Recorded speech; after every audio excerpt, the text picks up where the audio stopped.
വിശുദ്ധ John Paul രണ്ടാമൻ പാപ്പയുടെ ജന്മശതാബ്ദി ദിനമായ ഇന്ന് റോമിലെ മാർപ്പാപ്പയുടെ ഖബറിടത്തിൽ പ്രത്യേക പ്രാർത്ഥനാ ശുശ്രൂഷകൾ നടന്നു. രാവിലെ 7 മണിക്ക് നടന്ന ദിവ്യബലിക്ക് ഫ്രാൻസിസ് പാപ്പ നേതൃത്വം നൽകി. വിശുദ്ധന്റെ ജന്മശതാബ്ദിയുടെ ഭാഗമായി വിപുലമായ ആഘോഷങ്ങൾ ക്രമീകരിക്കാൻ പദ്ധതിയിട്ടിരുന്നെങ്കിലും കൊറോണ വൈറസ് വ്യാപനം നിമിത്തം ഉപേക്ഷിക്കുകയായിരുന്നു. എന്നാൽ വിശുദ്ധന്റെ തിരുനാൾ ദിനമായ ഇന്ന് ഇറ്റലിയിലെ ദേവാലയങ്ങളെല്ലാം തന്നെ തുറന്ന് പ്രത്യേക പ്രാർത്ഥനകൾ നടത്തി. 1920 മെയ് 18 എമിലിയ കരോൾ വോയ്റ്റില എന്ന ദമ്പതികളുടെ മകനായി പോളണ്ടിലെ വാഡോവൈസിലാണ് ജോൺ പോൾ മാർപ്പാപ്പയുടെ ജനനം. കരോൾ ജോസഫ് വോയ്റ്റിവ എന്നായിരുന്നു ജ്ഞാനസ്നാന പേര്. വളരെയധികം ദുരിതങ്ങൾ നിറഞ്ഞതായിരുന്നു കരോളിന്റെ ബാല്യകാലം. 9-ാം വയസ്സിൽ അദ്ദേഹത്തിന് അമ്മയെ നഷ്ടപ്പെട്ടു. ഹൃദ്രോഗവും വൃക്കത്തകരാറുമായിരുന്നു 45-കാരിയായിരുന്ന എമിലിയയുടെ മരണകാരണം. പിന്നീട് അദ്ദേഹത്തെ വളർത്തിയത് പിതാവായിരുന്നു. 1938 മെയ് മാസത്തിൽ അദ്ദേഹം പ്രാഥമിക സ്കൂൾ വിദ്യാഭ്യാസം പൂർത്തിയാക്കി ക്രാക്കോവ് സർവകലാശാലയിൽ ചേർന്നു. 1939 രണ്ടാം ലോക മഹായുദ്ധം പൊട്ടിപ്പുറപ്പെട്ടപ്പോൾ ഹിറ്റ്ലറുടെ നേതൃത്വത്തിലുള്ള ജർമ്മൻ സൈന്യം പോളണ്ടിനെ ആക്രമിച്ചു. ധാരാളം ജൂതന്മാർ ഇതിനിടയിൽ കൊല്ലപ്പെട്ടു. ക്രാക്കോവിലും അതിന്റെ ആഘാതമുണ്ടായി. ക്രാക്കോവ് സർവകലാശാല അടച്ചുപൂട്ടി. പഠനം പാതിവഴിയിൽ നിർത്തിയ കാരോൾ തുടർന്ന് നിർബന്ധിത പട്ടാള സേവനത്തിൽ നിന്ന് രക്ഷപ്പെടാൻ ഒളിവിൽ കഴിച്ചുകൂട്ടി. ഇതിനിടയിൽ പാറമടയിലും വെടിമരുന്ന് ശാലയിലും അദ്ദേഹത്തിന് പണിയെടുക്കേണ്ടി വന്നിട്ടുണ്ട്. 1941 കരോൾ വോയ്റ്റില സീനിയർ അന്തരിച്ചു. പിതാവിന്റെ മരണം കരോൾ ജൂനിയറിനെ തളർത്തിക്കളഞ്ഞു. ഏറെ നാളത്തെ പ്രാർത്ഥനയ്ക്കും ഒരുക്കത്തിനും ശേഷം അദ്ദേഹം വൈദികനാകാൻ തീരുമാനിച്ചതിനെ തുടർന്ന് ക്രാക്കോവിലെ സെമിനാരിയിൽ ചേർന്ന് അവിടുത്തെ ആർച്ച് ബിഷപ്പ് ആദം സ്റ്റെഫാൻ സപ്പീഹയുടെ കീഴിൽ രഹസ്യ പരിശീലനം നടത്തി. 1946 ജൂലൈ മാസത്തിൽ പഠനം പൂർത്തിയാക്കിയ അദ്ദേഹത്തെ അപ്പോഴേക്കും കർദിനാളാക്കി ഉയർത്തപ്പെട്ട ആർച്ച് ബിഷപ്പ് റോമിലേക്ക് ഉപരിപഠനത്തിന് അയക്കാൻ തീരുമാനിച്ചു. തുടർന്ന് 4 മാസം കഠിന പ്രാർത്ഥനകളും ധ്യാനവും കൂടിയ കരോൾ വോയ്റ്റില രണ്ടാമൻ സകല വിശുദ്ധരുടെയും ദിനമായ 1946 നവംബർ 1 ആർച്ച് ബിഷപ്പിന്റെ സ്വകാര്യ കപ്പേളയിൽ വെച്ച് വൈദിക പട്ടം സ്വീകരിച്ചു. തീർത്തും ലളിതമായ ചടങ്ങുകളാണ് വൈദികാഭിഷേകത്തിന് ഉണ്ടായിരുന്നത്. പാറമടയിലെയും നാടക സംഘത്തിലെയും സഹപ്രവർത്തകർക്കൊപ്പം തന്റെ ആദ്യ ദിവ്യബലി അദ്ദേഹം നടത്തി. തൊട്ടുപിന്നാലെ ക്രാക്കോവിൽ നിന്ന് 50 കിലോമീറ്റർ മാറി സ്ഥിതി ചെയ്യുന്ന നിയോഗോവിച്ച് ഇടവകയിൽ സഹവൈദികനായി അദ്ദേഹം ചേർന്നു. 1958 ജൂലൈ ആദ്യവാരത്തിൽ ഒരു ദിവസം വോയ്റ്റിലയച്ചൻ കൂട്ടുകാരോടൊത്ത് ലൈൻ നദിക്കരയിൽ ഒരു ഉല്ലാസയാത്രയ്ക്ക് പോയി. അവിടെ പല പരിപാടികളുമായി ഇരിക്കുന്ന സമയത്താണ് പെട്ടെന്ന് അദ്ദേഹത്തിന് ഒരു ടെലിഗ്രാം സന്ദേശം ലഭിച്ചതിനെ തുടർന്ന് എത്രയും പെട്ടെന്ന് പോളിഷ് സഭാധ്യക്ഷൻ കർദിനാൾ വിഷൻസ്കിയുടെ അടുത്തെത്തി. അവിടെ എത്തിയപ്പോൾ ഓംബി രൂപതയുടെ സ്ഥാനിക മെത്രാനും ക്രാക്കോവ് അതിരൂപതയുടെ സഹായമെത്രാനുമായി അന്നത്തെ മാർപ്പാപ്പയായിരുന്ന പിയൂസ് 12 നിയമിച്ച വാർത്ത അറിയിക്കുകയായിരുന്നു. ഉടൻ തന്നെ അടുത്തുള്ള സിസ്റ്റർമാരുടെ ചാപ്പലിൽ കയറി ദിവ്യകാരുണ്യ രൂപത്തിനു മുന്നിൽ മണിക്കൂറുകളോളം പ്രാർത്ഥിച്ചു. തൊട്ടുപിന്നാലെ അദ്ദേഹം ക്രാക്കോവിലേക്ക് പുറപ്പെട്ടു. ഉടനെ മെത്രാസന മന്ദിരത്തിലെത്തി ആർച്ച് ബിഷപ്പ് കർദിനാൾ ബാസിയാക്കിനെ കണ്ട് അനുഗ്രഹം വാങ്ങുകയും ചെയ്തു. തുടർന്ന് സെപ്റ്റംബർ 28 ക്രാക്കോവ് കത്തീഡ്രലിൽ വെച്ച് വോയ്റ്റിവിയച്ചന്റെ മെത്രാഭിഷേകം നടന്നു. തോത്തൂസ് തൂവൂസ് എന്ന ആപ്തവാക്യമാണ് പുതിയ മെത്രാൻ സ്വീകരിച്ചത്. 1962 കർദിനാൾ ബാസിയാക്ക് കാലം ചെയ്തു. തുടർന്ന് വോയ്റ്റിവ പിതാവ് രൂപത അഡ്മിനിസ്ട്രേറ്ററായി. ബിഷപ്പായി ചുമതലയേറ്റ ശേഷവും അദ്ദേഹം കമ്മ്യൂണിസ്റ്റ് വിരുദ്ധ പ്രസംഗങ്ങൾ നടത്തിക്കൊണ്ടിരുന്നു. അപ്പോഴും കമ്മ്യൂണിസ്റ്റ് നേതാക്കന്മാരുമായി നല്ല ബന്ധം പുലർത്തിപ്പോരുകയും ചെയ്തു. പതുക്കെ പുതിയ മെത്രാനെ കമ്മ്യൂണിസ്റ്റ് നേതാക്കന്മാർ അംഗീകരിക്കുന്ന കാഴ്ച കാണാൻ തുടങ്ങി. വത്തിക്കാൻ കൗൺസിലിൽ പോളിഷ് സഭയുടെ പ്രതിനിധി എപ്പോഴും വോയ്റ്റിലയായിരുന്നു. അദ്ദേഹത്തിന്റെ പ്രബന്ധങ്ങളും പ്രസംഗങ്ങളും വത്തിക്കാനിൽ ഏറെ ശ്രദ്ധേയമായി. തൽഫലമായി 1964 മാർച്ച് 8 ക്രാക്കോവ് അതിരൂപതയുടെ ആർച്ച് ബിഷപ്പായി പോൾ 6 മാർപ്പാപ്പ വോയ്റ്റിലയെ നിയമിച്ചു. ഇക്കാലത്ത് ഇടയലേഖനങ്ങൾ പല ഇടവകകളിലും എത്തിയിരുന്നില്ല. ഈ പ്രശ്നം ഒഴിവാക്കാൻ കാർബൺ കോപ്പികൾ അടിച്ച് എല്ലാ ഇടവകകളിലും എത്തിക്കാൻ വോയ്റ്റിവ പിതാവ് തീരുമാനിച്ചു. 1967 മെയ് 29 പോൾ 6 മാർപ്പാപ്പ വോയ്റ്റിലയെ കർദിനാളായി ഉയർത്തി. 1978 ഓഗസ്റ്റ് 6 പോൾ 6 മാർപ്പാപ്പ കാലം ചെയ്തു. തുടർന്ന് ലോകത്തുള്ള കർദിനാൾമാരെല്ലാവരും കൂടി റോമിലെത്തി നടത്തിയ കോൺക്ലേവിൽ ഇറ്റലിക്കാരനായിരുന്ന കർദിനാൾ അൽബിനോ ലൂസിയാനി പുതിയ മാർപ്പാപ്പയായി തെരഞ്ഞെടുക്കപ്പെട്ടു. തന്റെ മുൻഗാമികളായിരുന്ന ജോൺ 23-നോടും പോൾ 6-നോടുമുള്ള ആദരസൂചകമായി ജോൺ പോൾ എന്ന ഇരട്ടനാമം സ്വീകരിച്ച അദ്ദേഹത്തിന് നിർഭാഗ്യവശാൽ 33 ദിവസമേ അധികാരത്തിൽ തുടരാൻ കഴിഞ്ഞുള്ളൂ. 1978 സെപ്റ്റംബർ 28 ജോൺ പോൾ 1 മാർപ്പാപ്പ കാലം ചെയ്തു. കർദിനാളുമാർ വീണ്ടും റോമിലേക്ക് പുറപ്പെട്ടു.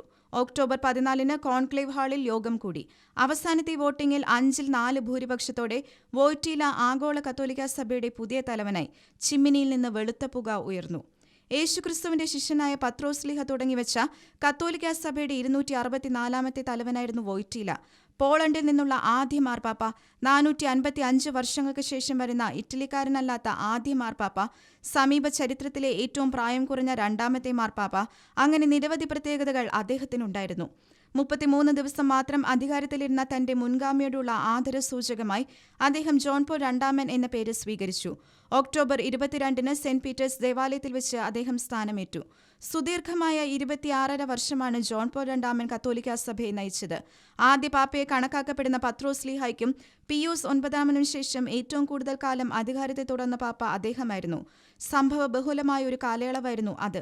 4.5 പതിറ്റാണ്ട് നീണ്ടുനിന്ന ശീതയുദ്ധം അവസാനിച്ചതും പാപ്പയുടെ ജന്മനാടായ പോളണ്ടിലും മറ്റും കമ്മ്യൂണിസം തകർന്നു വീണതുമെല്ലാം ഈ സമയത്താണ്. സോവിയറ്റ് യൂണിയന്റെ അവസാന നേതാവ് മിഖായേൽ ഗോർബച്ചേവ് ദൈവവിശ്വാസം പ്രഖ്യാപിച്ചതും ഭാര്യ റൈസയോടൊപ്പം പാപ്പയെ സന്ദർശിച്ചതും ശ്രദ്ധേയമായി. ക്യൂബൻ വിപ്ലവ ഇതിഹാസം ഫിദൽ കാസ്ട്രോ മാർപ്പാപ്പയെ കണ്ട് അനുഗ്രഹം വാങ്ങിയതും ഏറെ ശ്രദ്ധേയമായിരുന്നു. ഇക്കാലയളവിൽ ലോകം നേരിട്ട പ്രതിസന്ധികളിൽ മാർപ്പാപ്പയുടെ സ്വരം നിർണായകമായിരുന്നു. ലോകരാജ്യങ്ങളുടെ നേതാക്കന്മാർക്ക് അദ്ദേഹം എഴുതിയ കത്തുകളിൽ സമാധാനം സൂക്ഷിക്കുന്നതിന്റെ ആവശ്യകത സൂചിപ്പിക്കുകയുണ്ടായി. യുവജനങ്ങളെ ഉദ്ബോധിപ്പിക്കുന്നതിന് പാപ്പ നടത്തിയതിന്റെ ഫലമായിരുന്നു 1985 തുടങ്ങിയ 3 വർഷത്തിലൊരിക്കൽ നടന്നുവരുന്ന ലോക യുവജന ദിനാഘോഷങ്ങൾ. തന്റെ സുദീർഘമായ അധികാര കാലയളവിൽ നിരവധി പേരെ വാഴ്ത്തപ്പെട്ടവരും വിശുദ്ധരുമാക്കാൻ ജോൺ പോൾ രണ്ടാമൻ പാപ്പയ്ക്ക് കഴിഞ്ഞു. തന്റെ എല്ലാ മുൻഗാമികളും ചേർന്ന് ഈ പദവികളിൽ എത്തിച്ചവരെക്കാൾ കൂടുതൽ പേരെ അദ്ദേഹം ഈ പദവികളിൽ എത്തിച്ചു. 1327 പേരെയാണ് അദ്ദേഹം വാഴ്ത്തപ്പെട്ടവരാക്കിയത്. ചാവറേച്ചൻ, അൽഫോൻസാമ, മദർ തെരേസ തുടങ്ങിയവർ അതിൽ പ്രധാനപ്പെട്ടവരാണ്. 1986 ഇന്ത്യ സന്ദർശന വേളയിൽ അദ്ദേഹം കേരളവും സന്ദർശിച്ചിരുന്നു. ആ സമയത്താണ് ചാവറേച്ചനെയും അൽഫോൻസാമയും അദ്ദേഹം വാഴ്ത്തപ്പെട്ടവരാക്കി പ്രഖ്യാപിച്ചത്. 2003 ഒക്ടോബർ 19 അദ്ദേഹം മദർ തെരേസയും ഈ പദവിയിൽ എത്തിച്ചു. തന്റെ കാലത്ത് ജീവിച്ചിരുന്ന ഒരു വ്യക്തിയെ വാഴ്ത്തപ്പെട്ടവരുടെ നിരയിലെത്തിക്കാൻ ഭാഗ്യം ലഭിച്ച മാർപ്പാപ്പയായിരുന്നു അദ്ദേഹം. മദർ തെരേസയുമായി വളരെ അടുത്ത ബന്ധമാണ് മാർപ്പാപ്പ പുലർത്തിയിരുന്നത്. 1986 ആദ്യ ഇന്ത്യ സന്ദർശനത്തിനിടയിൽ ഇരുവരും തമ്മിൽ കൂടിക്കാഴ്ച നടത്തി. പല അവസരങ്ങളിലും മദർ വത്തിക്കാനിലെത്തി മാർപ്പാപ്പയും കണ്ടിരുന്നു. 1997 മദർ മരിച്ചപ്പോൾ മാർപ്പാപ്പ പറഞ്ഞത് ഇങ്ങനെയാണ്: മദറിന്റെ വിയോഗം അവരുടെ സ്നേഹം അനുഭവിച്ചവർക്ക് വലിയൊരു നഷ്ടമാണ്. അതുപോലൊരു വ്യക്തി ഇനി ഉണ്ടാകില്ല. അനാരോഗ്യം കാരണം 2005 വിശുദ്ധവാരത്തിൽ പങ്കെടുക്കാൻ പാപ്പയ്ക്ക് സാധിച്ചില്ല. അദ്ദേഹത്തിന്റെ അസാന്നിധ്യത്തിൽ മുതിർന്ന കർദിനാളുടെ നേതൃത്വത്തിലാണ് ചടങ്ങുകൾ നടന്നത്. ഓശാന ഞായർ ദിവസമായിരുന്ന മാർച്ച് 20 അല്പനേരം തന്റെ വസതിയിലെ ജനലിൽ പ്രത്യക്ഷപ്പെട്ട പാപ്പ കയ്യിൽ ഒരു ഒലിവിലയും പിടിച്ച് ആരാധകർക്ക് ദർശനം നൽകി. ഇതായിരുന്നു അദ്ദേഹത്തിന്റെ അവസാന സന്ദർശനം. 2 ദിവസങ്ങൾക്ക് ശേഷം അദ്ദേഹത്തിന്റെ ആരോഗ്യനിലയിൽ കൂടുതൽ ആശങ്കകൾ ഉയർന്നു. പാപ്പ മരണാസന്നനാണെന്ന് വരെ പറഞ്ഞു കേട്ടു. ഒടുവിൽ വത്തിക്കാൻ അത് അംഗീകരിച്ചു. മാർച്ച് 31 സ്വകാര്യ ചാപ്പലിൽ ബലി അർപ്പിക്കുന്നതിനിടയിൽ പാപ്പയ്ക്ക് മൂത്രാശയത്തിൽ അണുബാധയുണ്ടായി. ആശുപത്രിയിൽ പോകാൻ പാപ്പയുടെ സെക്രട്ടറി അദ്ദേഹത്തോട് ആവശ്യപ്പെട്ടെങ്കിലും അദ്ദേഹം അംഗീകരിച്ചില്ല. തന്റെ മരണം ആശുപത്രിയിൽ വെച്ചാകരുതെന്നും പകരം വത്തിക്കാനിൽ വെച്ച് തന്നെ ആകണമെന്നും പാപ്പ ആഗ്രഹിച്ചിരുന്നു. മരണാസന്നനായ പാപ്പയെ ഉടനെ ഔദ്യോഗിക വസതിയിലേക്ക് കൊണ്ടുപോയി. അവിടെ ആരോഗ്യനില നോക്കാനായി ഏതാനും ഡോക്ടർമാരെ നിയോഗിച്ചു. മരണാസന്നനായ പാപ്പയ്ക്ക് കർദിനാൾമാർ അന്ത്യകൂദാശ നൽകി.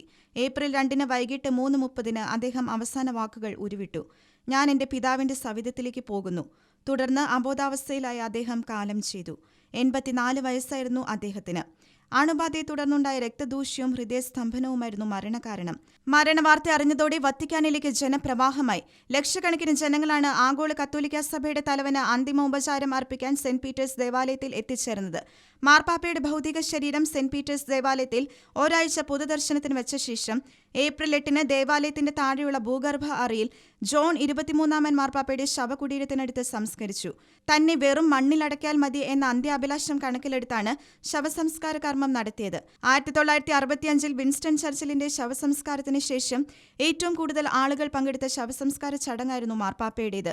വിശുദ്ധ പദവിയിലേക്ക് ഉയർത്തുന്നതിന്റെ ഭാഗമായി ജോൺ പോൾ രണ്ടാമൻ മാർപ്പാപ്പയെ ബെനഡിക്ട് 16 മാർപ്പാപ്പ 2009 ഡിസംബർ 19 ധന്യ പദവിയിലേക്ക് ഉയർത്തി. ഇതിനായുള്ള ഡിക്രിയിൽ ബെനഡിക്ട് 16 മാർപ്പാപ്പ അന്നേ ദിവസം ഒപ്പുവച്ചു. ജോൺ പോൾ രണ്ടാമൻ മാർപ്പാപ്പയുടെ മധ്യസ്ഥതയാൽ ഫ്രഞ്ച് സന്യാസിനി മരിയെ സൈമണ് പാർക്കിൻസൺസ് രോഗം സുഖപ്പെട്ട സംഭവത്തിൽ സഭാ കോടതിയിൽ തെളിയിക്കപ്പെട്ടതിനാൽ ജോൺ പോൾ രണ്ടാമൻ മാർപ്പാപ്പയെ 2011 മെയ് 1 വാഴ്ത്തപ്പെട്ടവനായി പ്രഖ്യാപിച്ചു. സന്യാസി മരിയെ സൈമൺ ഉൾപ്പെടെ 40 ലക്ഷം പേരുടെ സാന്നിധ്യത്തിലാണ് ഈ ചടങ്ങ് നടന്നത്. വത്തിക്കാൻ ഗ്രോട്ടോയിൽ സംസ്കരിച്ചിരുന്ന മാർപ്പാപ്പയുടെ മൃതദേഹം വാഴ്ത്തപ്പെടൽ പ്രഖ്യാപന ഭാഗമായി വെള്ളിയാഴ്ച പുറത്തെടുത്തു. തുടർന്ന് പ്രഖ്യാപന ശേഷം തിങ്കളാഴ്ച സെന്റ് പീറ്റേഴ്സ് ബസിലിക്കയിലെ സെന്റ് സെബാസ്റ്റ്യൻ ചാപ്പലിൽ സംസ്കരിച്ചു. 2013 ജൂലൈ ആദ്യത്തിൽ വിശുദ്ധ പദവി സംബന്ധിച്ച തീരുമാനമെടുക്കുന്ന കർദിനാൾമാരുടെ കമ്മീഷൻ ചേർന്ന് ജോൺ പോൾ രണ്ടാമൻ മാർപ്പാപ്പയെ വിശുദ്ധ പദവിയിലേക്ക് ഉയർത്തുന്നതിനുള്ള നടപടികൾ പരിഗണിച്ചു. തുടർന്ന് 2014 ഏപ്രിൽ 27-ന് ജോൺ പോൾ രണ്ടാമൻ മാർപ്പാപ്പയെ വിശുദ്ധനായി പ്രഖ്യാപിച്ചു. ജോൺ പോൾ രണ്ടാമൻ മാർപ്പാപ്പയുടെ ജന്മശതാബ്ദിയാണ് ഇന്ന്.